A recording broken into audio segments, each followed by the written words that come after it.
Hey everybody, Chris Bennett here. I want to chat for just a minute or two about the T word, tapering. There's a couple of misconceptions about tapering and what that might mean, especially for mortgages and mortgage-backed securities. So I thought I'd talk about a couple of those points in this video today. So the Fed program of buying treasuries and mortgage-backed securities, which they're now announcing to the market is going to be coming to an end soon. The tapering of this, the reduction of those purchases is supposed to start probably in November, possibly December, as late as January. At any event, tapering is expected to conclude and the Fed will stop adding to their balance sheet in terms of treasuries and mortgage-backed securities sometime in the middle of next summer.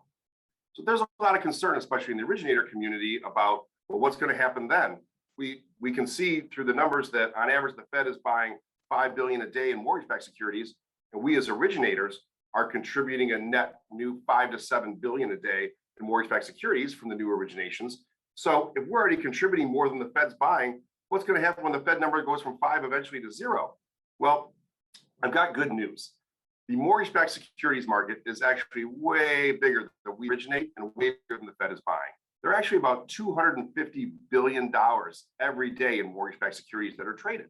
So the people who will be buying these mortgage-backed securities once the Fed is out of the game are the ones that have been buying them for the last 50 plus years. Pension funds, municipalities, insurance companies, retirement funds, any sort of entity that's looking for a nice, stable, government guaranteed 2% return on their money. So while it was a very big deal when the Fed came in 2020 in March, if you remember, of course, markets had literally ceased to function there. And the Fed came in with this bazooka and started buying $50 billion a day in mortgage-backed securities. We all know the effect that had on the markets. But that was quickly toned down to the standard $5 billion a day that we have today. But again, just because the Fed is going to be slowly removing that demand does not mean that we have to see interest rates go up as a result.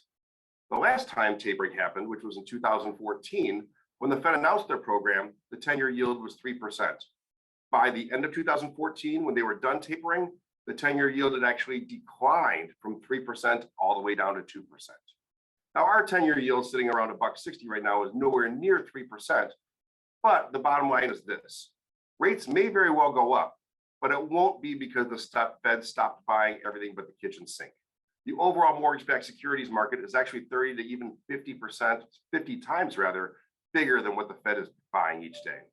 So when you hear the T word, instead of the T word and seeing people's eyes get wide and their knees starting to shake a little bit, be like Frankie and think of the R word, relax.